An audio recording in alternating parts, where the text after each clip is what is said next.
Earlier this year when Brian called me up to do this video, I was super psyched just because, I mean, no one's ever done a video project like this. It's amazing just being able to go wherever you want, have like the opportunity to film anything you want or build a prop or whatever you need to do.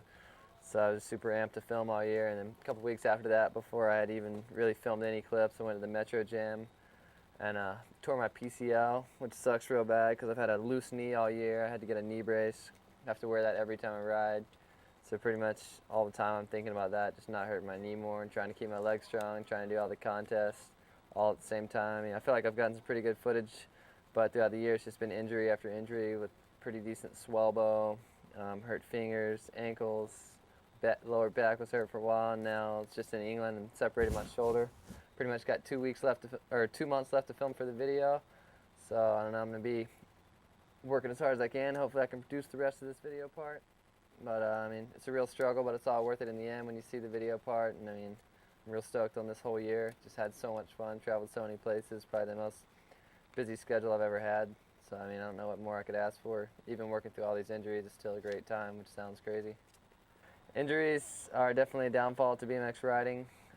Sucks really bad. Right now I got a separated shoulder. I'm trying to film this video section. We've only got about 2 months left, and I'm stuck sitting around for 6 weeks hoping that my shoulder's going to heal up and I'm going to be able to ride. I mean, you realize how much you take for granted being healthy when you're actually just sitting around the house wishing you could go out and ride.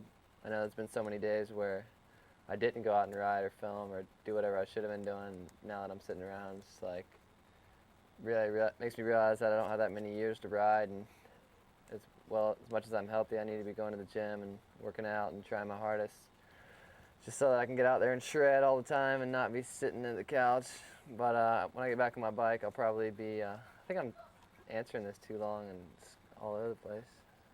Filming for a video part, super difficult. I don't know, people that have never done it, I don't think they really know. I mean, some people don't put that much effort into it, but if you really want to go to the spots that you want to go to do the tricks that you want to get done, it's pretty difficult. For me, it's just like I write stuff down on paper because I never remember what I want to do, but when I go to the spot, it's like, all right, I'm here, I've written it down on paper, I got 40 more things I want to do, and I mean, doing one trick can be 40 crashes, 200 attempts, and then you finally get one that you're happy with. I mean, doing that in a short amount of time to film a whole video section is pretty hard on your body, pretty hard on you mentally. So I mean, it's an awesome goal to set for yourself to film the clips you want to film and get them all done by the end. So hopefully mine turns out like that.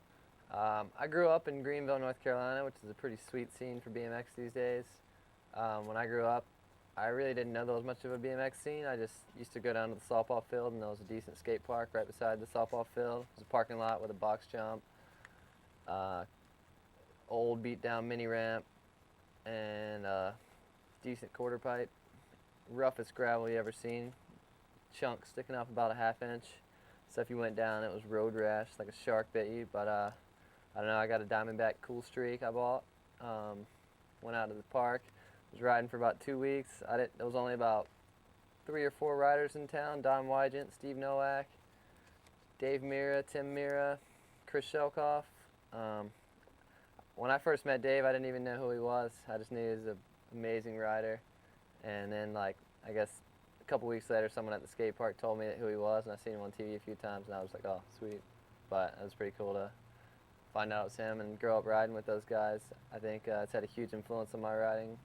I mean, I'm really into riding everything, different stuff and the same stuff that all the guys that live around here ride, but I think as far as just riding big ramps and not being scared to go fast and stuff has really helped me out. And Ryan and Dave recommended me to Haro when I was pretty young, about 16 years old. Like, that's given a huge opportunity to me, just being able to travel the world. To me, they're the coolest company ever. Now I ride for premium products, which is just as good, if not better to me. But I mean, I thank those guys for everything over the years, helping me out, coming to my town. Nowadays, there's probably 20 people live here that ride full time, and it's awesome every day. We have a good crew of people that don't have to work and can go ride in session, and it's just living the dream.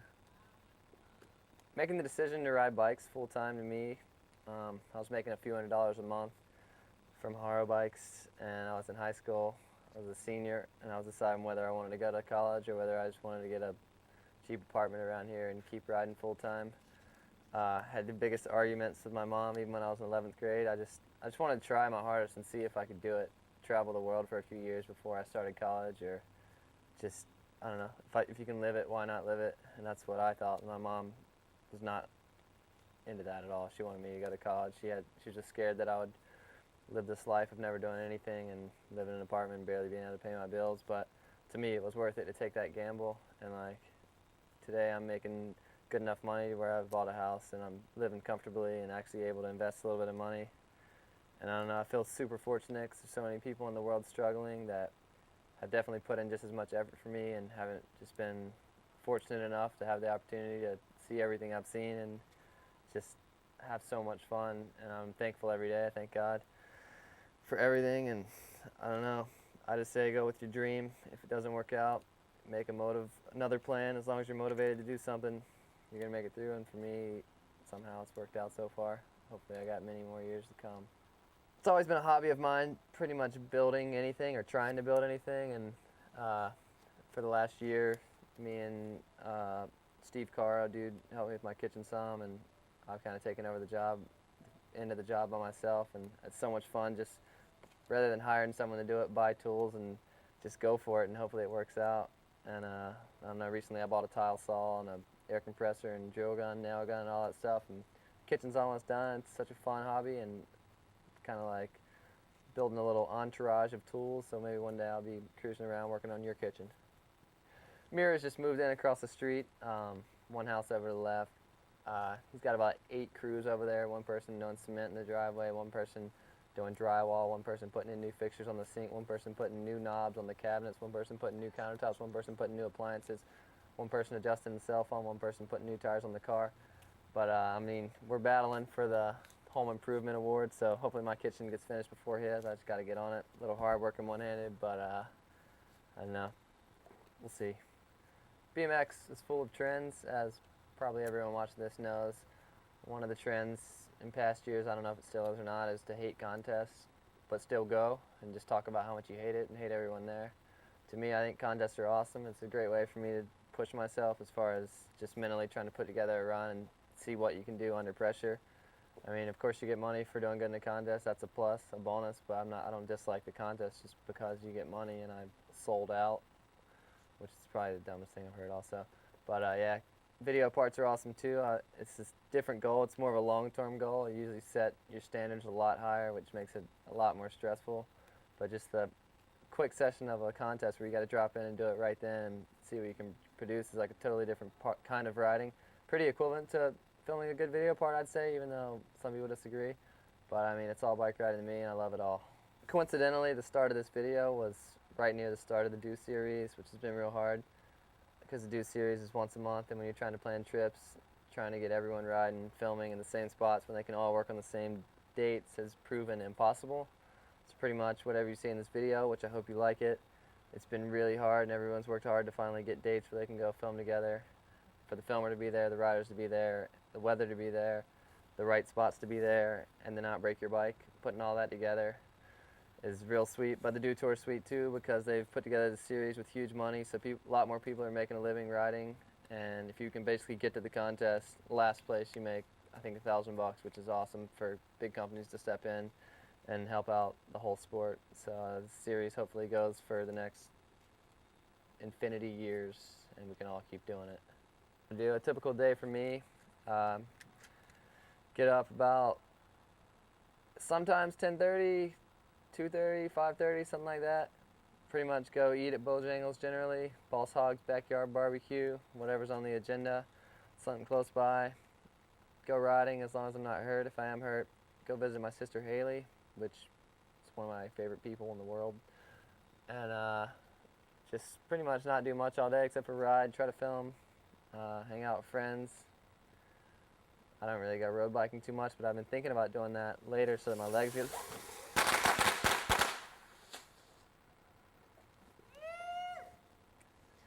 And I usually go to bed around 3, 4, 5, 6, and start the day over again. Pretty simple life. Influential riders to me over the years been Joe Rich, Josh Hino, Dave Mira, Corey Bowen, Corey Martinez, pretty much. Some of my favorites. I'm inspired by Corey Martinez, just the way on the street. He doesn't even care. He'll go for anything, but then he can do any tech trick on any curb or ledge he wants to do. I'm all about finding a big spot that you see and you want to go there and finally do it, and then getting it done and knowing you're probably never going to go back there and do anything else on it, but it's accomplished. And to me, that's the best thing about street riding, is you found something not meant to be ridden and you did something that makes you feel good about yourself on it. And getting video clips or photos makes it even better, because you got a way to have it and watch it for the rest of your life and even pass it on past your life. I was talking about those riders that influenced me. Josh Hino has that same style of street riding, just going for big stuff. Mira just goes big on everything. He's one of the best. Joe Rich, same, rides everything, shreds. I guess all the people I mentioned, I think, pretty much ride everything and shred on everything, and that's pretty much what I'm inspired by, because I don't really like to say I'm a dirt rider and run dirt tires and no pegs and say that my bike doesn't touch anything except dirt, because I don't have any fertilizer for the dirt to plant anything on it. So I mainly, I ride the dirt but without fertilizer. Get a new John Deere, and he was gonna plow 13 fields, plant hay, some corn, some cheat. He's trying to bring out a crop, sell it, and buy Mama a new home. That's why he's working so hard this year. He wants to get his crops done. BMX has been a huge influence in my life. It's pretty much been my #1 activity since I was in 7th grade. Every day, got out of school, raced to my bike, raced to the skate park, got a couple hours in. It's pretty much what I've loved, and I don't know, I guess back then I never really knew how serious I was about it, but as I've gotten older, I've realized that I pretty much want to do this until I'm not capable anymore. I mean, one day I will get on my bike and I'll be like, oh, me back! And I'll be like, that's it, you know, can't do it anymore. But until that day, I'm gonna push it as hard as I can and try to shred the streets and the ramps and the parking lot and the vert ramp, dirt jumps, whatever I can get my bike on, and keep having fun. And just to make a career out of it makes it even that much more of a plus. Shred the gnar. My ADD. I do have a mild problem with the ADD, I think. I don't know, it's just the way I've always been. I like to do so many different things. Riding, #1, that I am always doing something, just bouncing around. Like, people call me, I call them back. One time, the next time they call me, I call them back in a week. But I call the same person 4 days in a row just because I need something, like, or call 15 people in one day. This is crazy. I'm not doing good at all. That was ADD coming out in the middle of me talking about ADD, so that doesn't work out good. As far as me having ADD, I've never taken any medicine for it or anything, but I definitely do. I just really can't focus my attention on one thing for too long. It's super fidgety, like traveling, sitting still for a long time is real hard for me. I can sleep late all day, but once I get up, it's on. Like, I'm just bouncing around, talking about random stuff that doesn't make sense. And I don't know, it's just me. I've always been like that. In school, I was always getting in trouble for just making the teacher wonder who's making bird noises, or wonder who's just screaming out, "You can't catch me!" And then she turns around and she can't catch me. So I don't know, it's just me. Tomorrow is gonna be sweet, because tomorrow's gonna come and I can choose whatever I want to do. And I can't ride, so the normal day's out. So basically, I think it's about 2 a.m. right now. Might go on the computer for a little while. Might try to do some exercises. Might watch some videos. Might turn the tile saw on in the kitchen and ying a few tiles through the tile saw. Put a few tiles up, start grouting. Me and Jordan might grab some grout, and bought some new floats for the grout in there. Might throw some grout up. After that, we'll probably go in the living room, sit around for a while, get to bed about 5:30, 6. Tomorrow, I'll probably be getting phone calls about 10 a.m., 11 a.m., maybe 12, 1. Sleep, just forward all the calls straight to voicemail, check the voicemails when I get up. Hop on the computer for about 10 minutes, switch the computer on, check some emails, play some music, lay back in the chair, close my eyes, take a nap. Might get out of the house about 3, 3:30, 4:30, 8.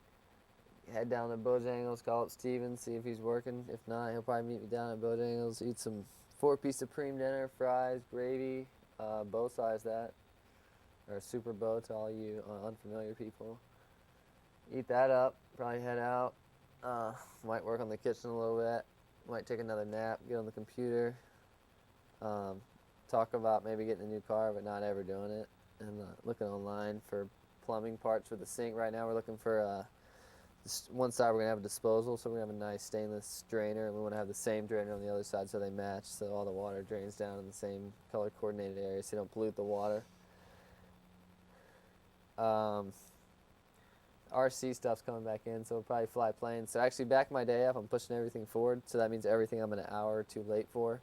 Me and Rob are going to go flying planes tomorrow about 1.